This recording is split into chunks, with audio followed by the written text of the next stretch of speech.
जो भाजपा प्रतिस्थापित करती है अब वो देश में थोपने का तैयार। लोकतंत्र पे प्रहार के साथ साथ अधिनायकवाद को स्थापित करना है। हमारी राष्ट्रीयता एक होते हुए भी अन्य उपराष्ट्रीयता हमारे अंदर में है। असल परिवारवाद तो वहां पर है कि संघ परिवार जिसको चाहेगा 5 आदमी बैठेगा उसको अध्यक्ष मान लेगा, क्योंकि यही भारतीय जनता पार्टी निर्वाचित सरकारों को उनके अधिकारों को काट। लोग भी जमहूरियत, लोकतंत्र बचाना चाहते हैं। आज उनके लिए एक बहुत बड़ी चुनौती, जो संविधान को बचाना चाहते हैं, क्योंकि संविधान ने आदिवासियों के लिए, दलितों के लिए, अल्पसंख्यकों के लिए, महिलाओं के लिए, युवकों के लिए, विद्यार्थियों के लिए, सबके लिए, और जो राज्य सरकारें हैं उनके लिए भी कई आर्टिकल्स, कई अनुसूची, कई कानून तय किए, जिसको हम लोग कॉन्स्टिट्यूशनल शील्ड कहते हैं, संवैधानिक कवच। उन पर यह आघात होगा। हमको समझ में नहीं आता, कल तक जो 100 दिन का वाहवाही लूट रहे थे कि हमारी उपलब्धि ये है, हमारी उपलब्धि ये है, आज 100 दिन के बाद जब कैबिनेट बैठा तो देश को किस रास्ते में ले जाने का फैसला किया, इस संविधान को तितर बितर करने का फैसला किया। झारखंड मुक्ति मोर्चा इसका सहन नहीं करेगा। सर्वशक्तिमान राजा कोई हो जाएगा, ये लोकतंत्र में नहीं चलेगा। आप चुनाव हार रहे हैं और चुनाव हारने के बाद आप लोगों के ऊपर में अपना शासन थोप रहे हैं। भारतीय जनता पार्टी झारखंड में भी, कल तो राष्ट्रपति महोदया आ रही हैं, उसके बाद से उनके कई नेता आएंगे, कई जगहों पर जाएंगे। उनके नेताओं के मुंह से जो बातें निकल रही हैं, प्रधानमंत्री भूत की चर्चा करते हैं, प्रधानमंत्री जी भूत की चर्चा करते हैं और भूत भगाने के लिए भी लोग आ जाते हैं। जो राष्ट्रपति तो नहीं रहा है कि फिलहाल संभव है, लेकिन अगर क्या कांग्रेस के रुख, ये हमारे यहाँ पर जो परंपरागत शासन व्यवस्था है, जो हम कह सकते हैं कि जो आदिवासी जो परंपरा है, जिसमें सामुदायिकता, सामूहिकता इसके मूल में है, और जो वैशाली जहां जनतंत्र की स्थापना हुई, उस पूरे परंपरा पर यह कुठाराघात है। और ये असंभव और अतार्किक है। हम लोग सब जानते हैं, हमारे जो संविधान में जो वर्णित है, जो सरकार की व्यवस्थाएं वर्णित है, कि जो सदन के अंदर में जिनकी सबसे ज्यादा, जिन गोष्ठी की, जिन राजनीतिक दल की जो सबसे बड़ी संख्या होगी, बहुमत होगी, उनकी सरकार बनेगी, वो शासन चलाएगा। लेकिन उसके विरुद्ध एक विपक्ष भी होगा जो समय समय पर सरकार की आलोचनाएं भी करेंगी और जनहित के मुद्दों को सामने लाएंगे। के पूर्व जिस मंशा को लेकर भारतीय जनता पार्टी आगे बढ़ी कि इस देश के संविधान को बदलने के नियत से बाबा साहेब के मूल्यों को डॉक्टर राजेंद्र प्रसाद जैसे मनुष्यों के विचारोपरांत जो देश का ग्रंथ बना हमारा संविधान, उस संविधान को बदलना के लिए जो एक सोची समझी पटकथा लिखी गई, जिसमें जनतांत्रिक मूल्यों का क्षरण होगा, जिसमें लोकतांत्रिक व्यवस्थाएं ध्वस्त होंगी और अधिनायकवाद स्थापित होगा, साम्राज्यवाद स्थापित होगा नए रूप में। आज 100 दिन के शासनकाल के बाद एनडीए की सरकार ने उस दिशा में एक पहला कदम आगे बढ़ा दिया। आज के कैबिनेट में इस देश में 1 नेशन 1 इलेक्शन के प्रस्ताव जो पूर्व राष्ट्रपति रामनाथ कोविंद जी के अध्यक्षता में एक कमेटी गठित की गई थी, उस रिपोर्ट को लागू कर दिया गया और इसकी तिथि भी लगभग एक प्रारूप के तहत 29 का चुना गया, 2029 का चुना गया और जो लगभग पूरे देश में लोकतांत्रिक संस्थाएं हैं, देश की लोकसभा, राज्यसभा, विधानसभा, विधान परिषद, जिला परिषद, ग्राम पंचायत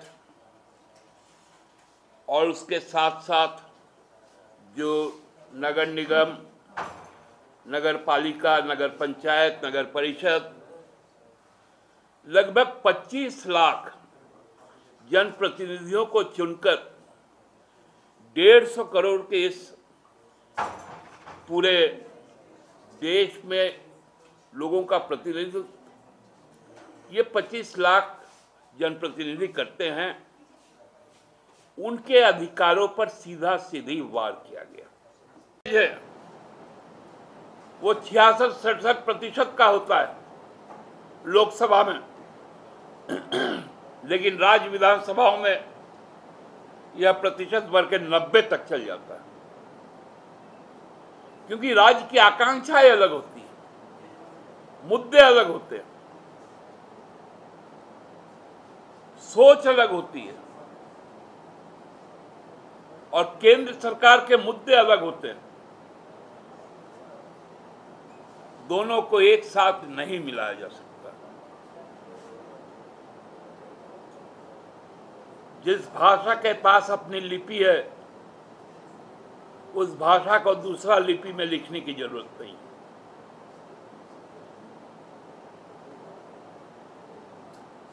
संविधान को व्हाट्सएप की भाषा मत बनाइए। संविधान की भाषा जो अपने लिपि में स्पष्ट अंकित है, उसी के अनुरूप रखिए। ये खतरनाक संकेत का जवाब हम लोग विधानसभा में देंगे। विधानसभा के चुनाव में उनको बताएंगे।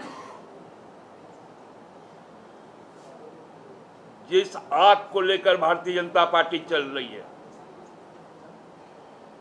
वो आग उन्हीं को जलाकर राख करेंगे।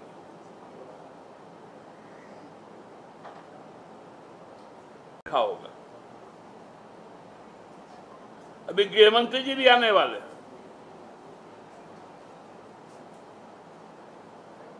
भारतीय जनता पार्टी को आज के दिन में कोई नहीं बचा सकता और आज के कैबिनेट के फैसले ने यह तय कर दिया है कि इस देश का अगला स्वरूप क्या होने जा रहा है। यहां कई भाषाएं हैं। आप कैसे करेंगे वन नेशन वन इलेक्शन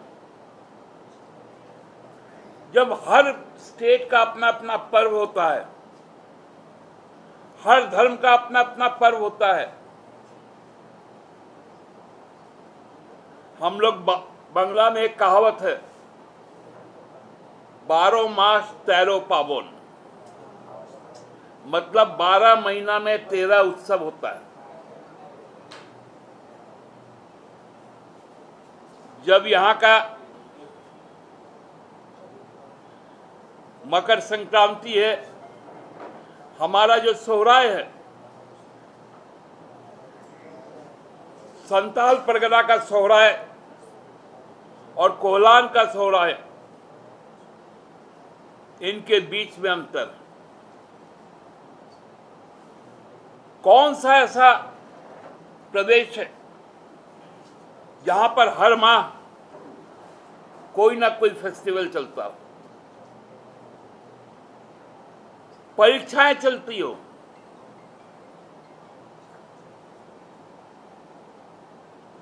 वहां नौकरी देने की प्रक्रिया चलती हो, हर राज्य सरकार करती है। अब आप राज्य सरकार को उन चीजों से रोकने जा रहे हैं कि आप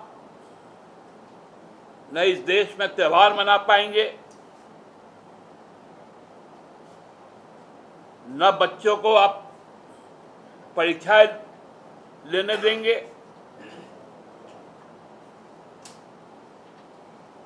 और आपको किसने कह दिया कि एक साथ में वोटिंग होगा तो परसेंटेज बढ़ जाएगा? ये कौन सा साइंटिफिक आकलन? ये तो इलेक्शन कमीशन का आकलन है कि जितने वोट कास्ट होते हैं गिना उससे ज्यादा है जाता है। इस बार के लोकसभा चुनाव में जितने मतदान हुए, मतगणना उससे कहीं ज्यादा हुए, 14 करोड़ ज्यादा मतों की गिनती हो गई। वो सारा प्रक्रिया समाप्त करने की दिशा में, क्योंकि यही भारतीय जनता पार्टी निर्वाचित सरकारों को, उनके अधिकारों को काटती है, सरकारें तोड़ती है, दल को तोड़ती है, और अपने साथ या तो खरीद फरोख्त कर, या प्रलोभन देकर, या उनको सत्ताशी कर, या उन पर मुकदमा लादकर उनको अपने तरफ ले लेती है। ये व्यवस्था उस ओर बढ़ रहा है। सहज अंदाजा लगाया जा सकता है कि भारतीय जनता पार्टी का जो मुख्य उनका स्रोत है आरएसएस, जो मनुवाद के सोच पे चलता है, एकात्म मानवतावाद पर सोचता है, जो हेडगेवार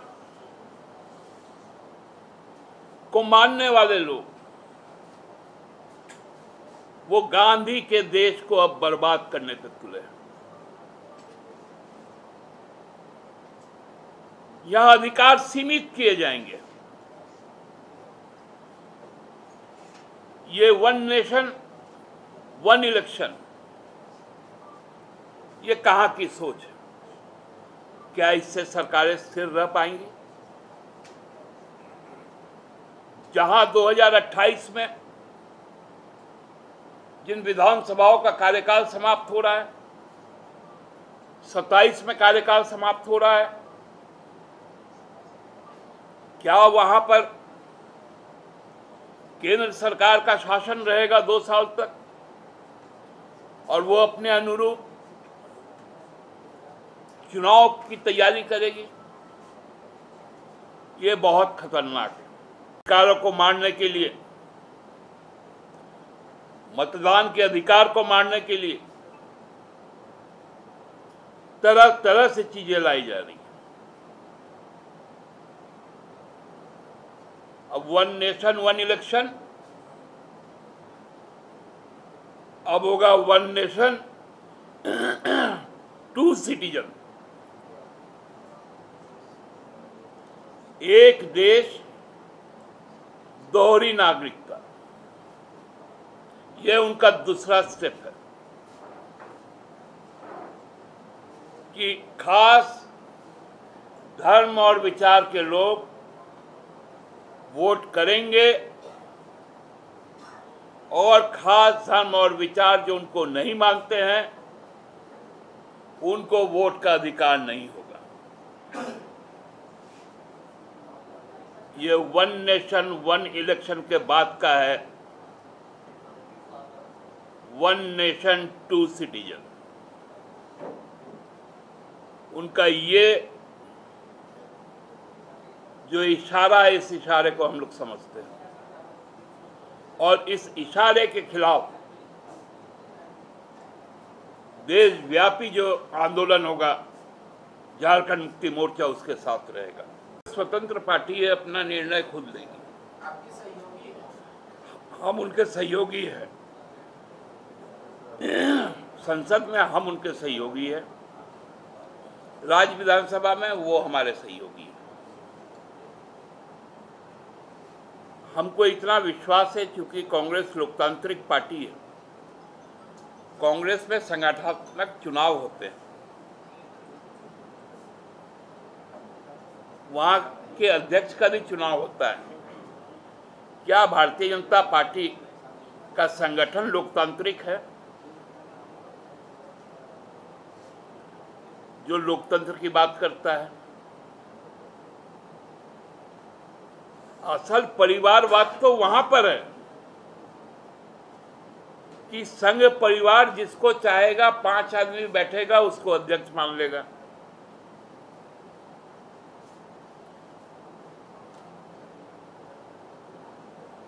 तो लोकतंत्र का हत्या की शुरुआत संघ के विचारधारा से होती है, जो भाजपा प्रतिस्थापित करती है, अब वो देश में थोपने का तैयारी है। कई देशों में इस तरह की चीजें हैं, उन देशों का डाइवर्सिफिकेशन हमारे देश के जैसा नहीं है। यूनिटी ऑफ डाइवर्सिटी इसी नेशन का है। हमारी राष्ट्रीयता एक होते हुए भी अन्य उपराष्ट्रीयता हमारे अंदर में है। हमारे शासन व्यवस्था में शासकीय जो भाषाएं हैं वो कई भाषाएं हैं, हर राज्य की अपनी भाषा है, जो अन्य देशों में नहीं है। इसलिए हम लोग यूनियन ऑफ स्टेट कहलाते हैं। हम भारत गणराज्य कहलाते हैं। रिपब्लिक ऑफ इंडिया हमारा ऑफिशियल नेम है, भारत गणराज्य। राज्यों का यहाँ पर महत्व संविधान में स्थापित है, आप उसको बदल नहीं सकते। देखिए, आपने अच्छा सवाल किया। प्रधानमंत्री जी को भी फोटो हो याद तब आया जब झारखंड मुक्ति मोर्चा ने उनको याद किया। अब वहां पर चूंकि आदिवासी हितैषी इसके पहले तो कोई थे नहीं, अब उनको मिला है तो उनको लगा कि असल में मैंने क्या कहा कि जो मैंने घुसपैठ जो भाजपा के अंदर हुआ है, जिसके कारण भाजपा ज्यादा चिंतित है, तो वो घुसपैठ का नतीजा है कि हो भाषा का बात आया। तो इसलिए घुसपैठ पहले भाजपा को अपना रोकना चाहिए कि ये लोकतंत्र पे प्रहार के साथ साथ अधिनायकवाद को स्थापित करना है।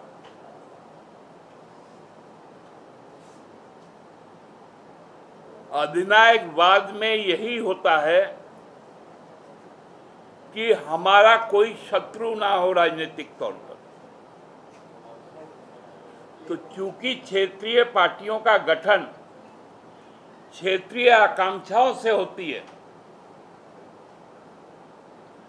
इसलिए जो राजनीतिक तौर पे उनका विरोध होता है, इसको वो समाप्त करने का ही एक प्रयास है।